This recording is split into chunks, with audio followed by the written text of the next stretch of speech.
Welcome back. The man who created JetBlue launched a new airline last week, and the good news, it's offering inexpensive nonstop flights right out of Bradley International Airport. Channel 3's Mark Zinni spoke to the CEO of Breeze Airways for CT21 earlier this week. Eric, good morning. Very exciting to be with you this morning on a Sunday. Also very exciting because of what's happening in the capital city and really all across the region. A brand new airline is landing at Bradley International Airport right now, and we have the CEO of Breeze Airways joining us now to talk more about it. David Neeleman, thank you very much for being here with us this morning. We know it's a busy time, but we appreciate you taking some time for us. Oh, you're very welcome. Thank you for having me on. Well, it's obviously been a very difficult year, I think, especially for the airline industry. Is now a good time to be doing something like this? Yeah, we think so. There's a ton of pent-up demand. The vaccines are out there. People can get them. I've been in many cities of late. I was in Charleston last week and Orlando, and now today I'm in Tampa, and people are back at it. They're anxious to return to their normal lives. So I think the timing couldn't really be better given what we've all been through. All right. Well, for people who don't necessarily know you, you've done this before. You've been involved in, I think, 4 other airlines, the creation of them, including JetBlue. So this would be number 5, if I'm correct, Breeze Airways. Is this one different from some of the others that you've been involved with? Oh, there's some similarities. We fly airplanes, but this one, what we're looking at is, we're trying to find markets, and we've got hundreds of them not trying to find, but we found markets that have no nonstop service in them. And so, places like Hartford to Charleston, which is, I just mentioned, is a great city. And people in Connecticut are going to love that. Norfolk is another great city that has no nonstop service. Columbus, Pittsburgh, some other cities that have some community of interest, with Connecticut. So we're finding these routes. Our motto is we're going to get you there twice as fast for half the price. So if we can offer, a better service and make sure you don't have to go through a hub, or you don't have to drive all the way down to LaGuardia. Some people that are, kind of on that way down towards New Haven. And you can just come up to Hartford and go nonstop and get an unbelievably great fare and get great customer service. We're also saying that we're an airline, actually a technology company that just happens to be an airline. So the app's slick, it's great, it's easy to book. Customer service is really great. So I think people are going to really love. It's going to be a breeze flying on Breeze. Now, you obviously talked about the fares right there, and what I read online, $39 some of these, is that correct? That's pretty cheap. Yeah, that's our introductory fare, but even after we're getting going, don't be surprised if you see fares at $59 or $69. These are markets that our costs are really good because we're a new startup. We're using a lot of technology. We don't have the same costs as a lot of the legacy carriers have. And so that allows us to charge really cheap fares. And that's something that we need to have to be able to grow, because we need to stimulate the market. In some of these markets, if you look at the average people that are flying today, we expect to 10 or 20 times the size of the market that exists just by offering this convenient service and these low fares.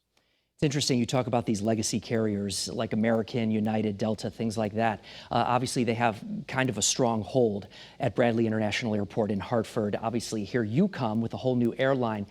You see a need for these, a location like Hartford to be connected to some of these smaller cities that perhaps they're not going to, because you have to go to these hubs. You have to go to Detroit, Atlanta, all these much larger areas. Or Charlotte or anywhere else. So, I just know from experience. I've been doing this for decades, and I know from experience that if the travel is inconvenient and it's expensive, it's $350 a person or whatever it is, then people just don't go. They don't go as often. I was talking to a lady in Charleston, and we're going to be flying Charleston to New Orleans. It's one of our routes, and she goes and visits her 78-year-old mother, and she said, I can either connect to Atlanta or I can drive 14 hours. And she said, I usually just end up driving 14 hours because it's too expensive. And by the time I do all that, it's 4 or 5 hours anyways. And now our flight is going to be less than an hour and a half. So, she said, it's really going to change my life. And I'm going to go see my mom kind of every month instead of once a year. So that you can see how the traffic can be stimulated when you have that, these types of stories. When you look at an airport like ours here in Hartford, how do you decide, Hartford to Columbus, Ohio, or Hartford to Pittsburgh? I'm sure there's a lot of research that goes into something like this, because obviously these are routes that the other airlines aren't doing, so you almost have no competition with them. Yeah, we don't have any competition at all. And, we look at there's a database that shows how many people travel between markets every day. And if there's 5 or 10 or 15 people a day doing it already, kind of making it their way there through the hubs and paying the fares, we know that can be stimulated. And like I said, sometimes up to 20 times. So even a market that has 5 a day, and we have planes that only hold 110 seats, or, and we have two varieties, 110, 120. So if we can stimulate 100 passengers a day, we can do that, where other carriers that are, have 180 seat airplanes, like some other of the, another one of the startups, it doesn't make any sense for them to fly a route that we can really be profitable at and make money, because our planes are medium size, smaller, 2x2 seating, very comfortable. People are going to love the airplanes. But, so it's having that trip cost and that kind of mid-size airplane. It's not a regional jet and not a big jet, but just right in between. Well, you know Connecticut well. I know you have a home here. And was this a location right away that you said we have to be at this particular airport in this region because of the proximity to all these other large cities?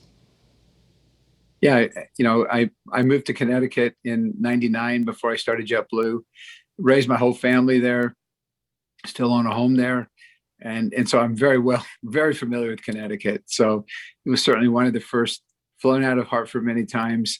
And so it was really one of the first places that we looked, is because I know it's a vibrant economy and lots of people on the Merritt Parkway. I know that, and that they can, instead of going down to LaGuardia, they can actually go a little bit north and have an easier ride and go with a really nice airport.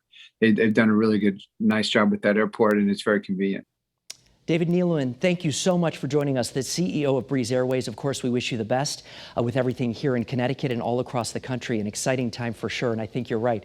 People are ready to go places again, so I think a lot of people are ready to celebrate that. Thank you very much, Mark. All right, we'll talk to you soon. Eric, very exciting time for Hartford and the region. Back to you right now in Studio A. All right, Mark Zinni reporting today for CT21. Thank you, Mark. Up next, insight into how our military fallen are honored and remembered. We'll talk about that on this Memorial Day weekend. Stay with us. We'll be right back.